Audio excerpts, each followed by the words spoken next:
Hello viewers, আসসালামু আলাইকুম। আজ আমি আপনাদের সাথে শেয়ার করব গলদা চিংড়ি ভুনা।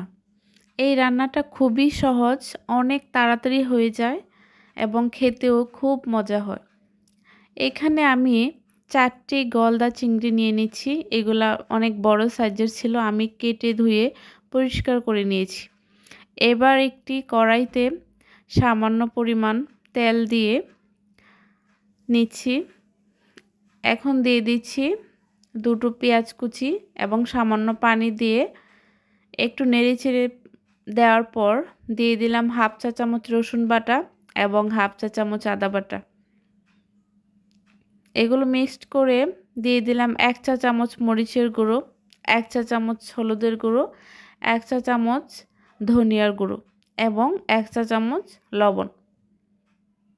সব কিছু মিক্সড করে নিব। মশলাটা একটু কষানোর পর আমি পরিমাণ মতো পানি দিয়ে দিলাম।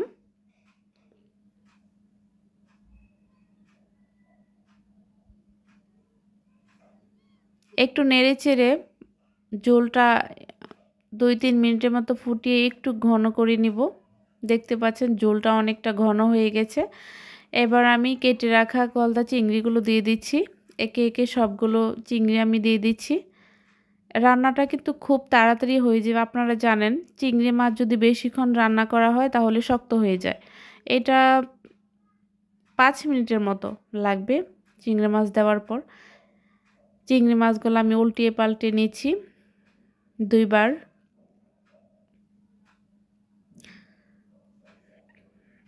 রান্নাটা প্রায় হয়ে গেছে। এবার আমি একটা কাঁচামরিচ ফালি করা ছিল এটা দিয়ে দিলাম হাফ চা চামচের মতো জোয়ান মানে রাঁধুনি সস। আবার একটু উল্টিয়ে পাল্টিয়ে নিচ্ছি। এই যে দেখুন আমার রান্নাটা কিন্তু কমপ্লিট হয়ে গেছে। কালারটা কিন্তু খুবই সুন্দর হয়েছে। এখন আমি আপনাদেরকে সার্ভ করে দেখাবো। এই যে দেখুন তো কেমন হয়েছে রান্নাটা। আশা করছি আপনারা সবাই ট্রাই করবেন। রান্নাটা খুবই মজা হয়েছিল।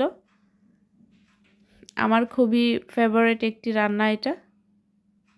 এই যে এটার ফাইনাল লুক। তো ভিডিওটি দেখার জন্য অনেক ধন্যবাদ। Thanks for watching. আল্লাহ হাফেজ।